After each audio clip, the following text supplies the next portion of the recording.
Okay guys, like I was saying, I'm going to let the phone here to see if we can catch this one hatching the whole way. I'm not quite sure how long it's going to take. There's been quite a bit of movement, but it takes a lot of energy for them to come out, so I'm hoping that they do. Now you'll notice that there are some other eggs in there that I wrote on with pencil. Those are newer eggs. They're not due to come out. It's just the ones that have the dot on them that are due to come out. Now, my pap has had birds for years and has always written on the eggs with marker and has never had any issues. But I was reading that, I should say after I put the dot on it, I was reading after that you're only supposed to use pencil because it could absorb the marker through the egg, which I never thought of, never knew. Said something to my pap, but he doesn't think it's entirely accurate because he's never had an issue, so I don't know. Scientifically, it sounds like it makes sense, but there's a good bit of movement. So yeah, the ones with a date on them are a different batch. I'm only looking at the dots to see which ones of those are going to hatch. And there was 11, but there are currently 9 because only 9 of them looked viable.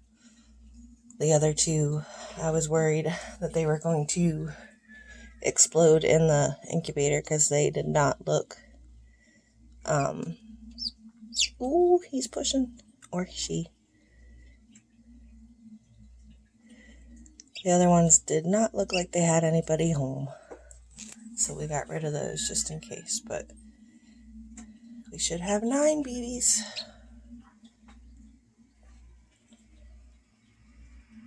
Alright, I have to walk away for a little bit, but I'm going to let it here to record so that we don't miss it.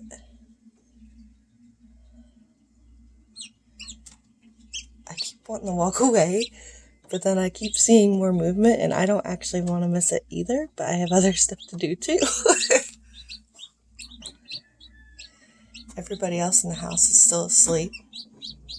I don't know if you can hear in the background or not, but the rooster's crowing outside. The sun is up. Oh, he's trying so hard.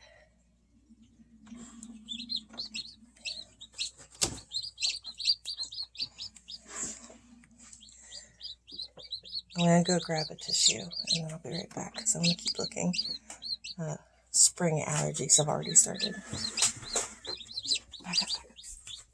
Back up, pups. I know you're excited. You hear all the little peeps.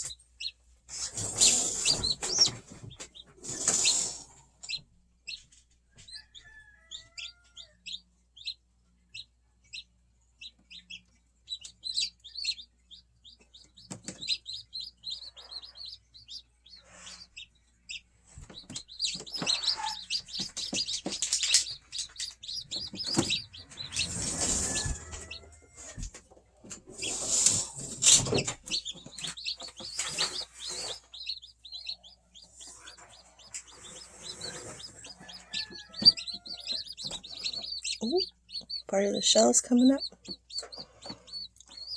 I keep peeking over at that other one too, but it still just has a little pip in it. It doesn't look like it's moving much other than that yet.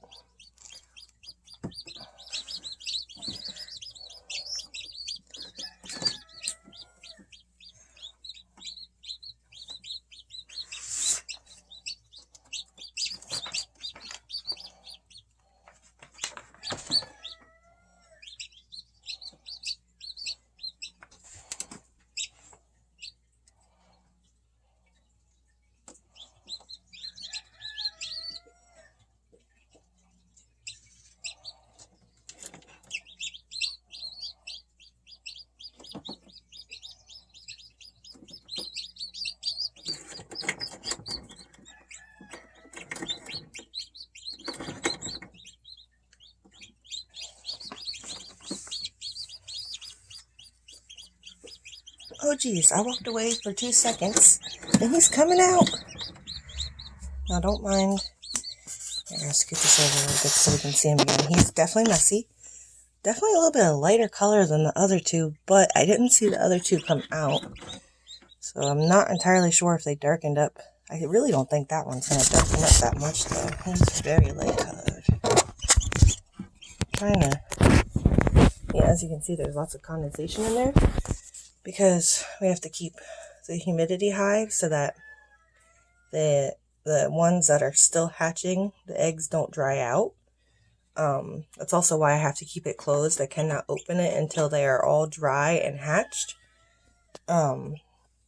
Because like that one, whoa, little guy, you did it. You still got your head in there though.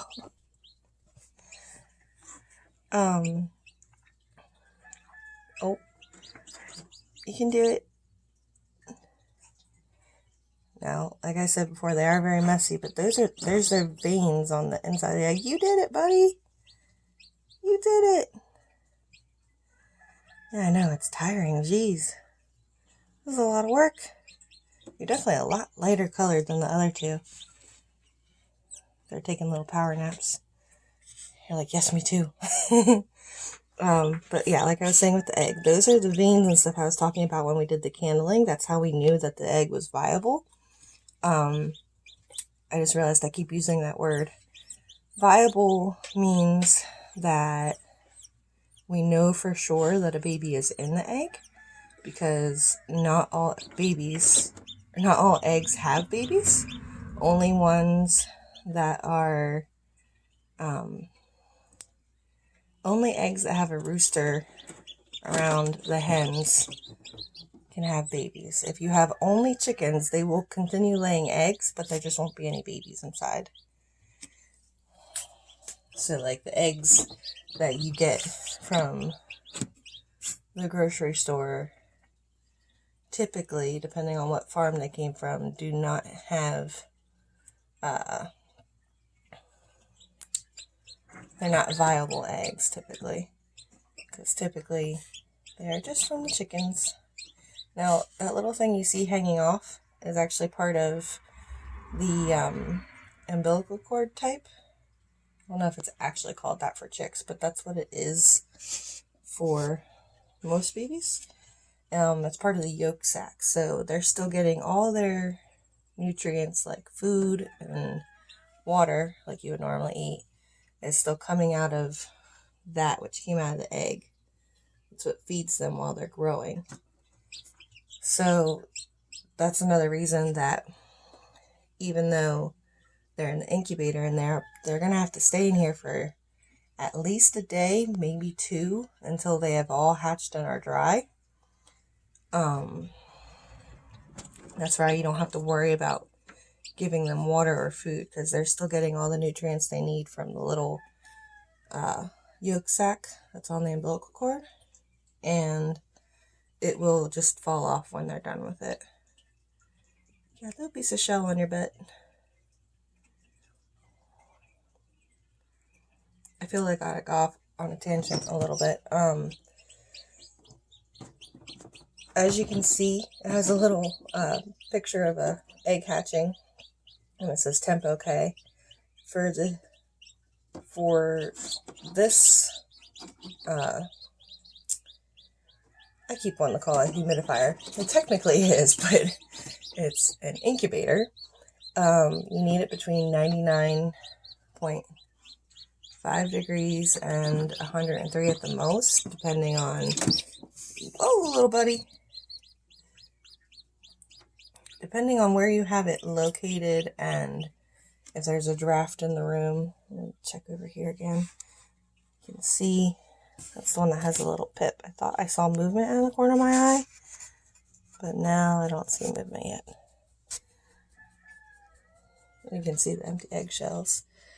Now I actually, like I was saying, I can't open this until they are all hatched and dry.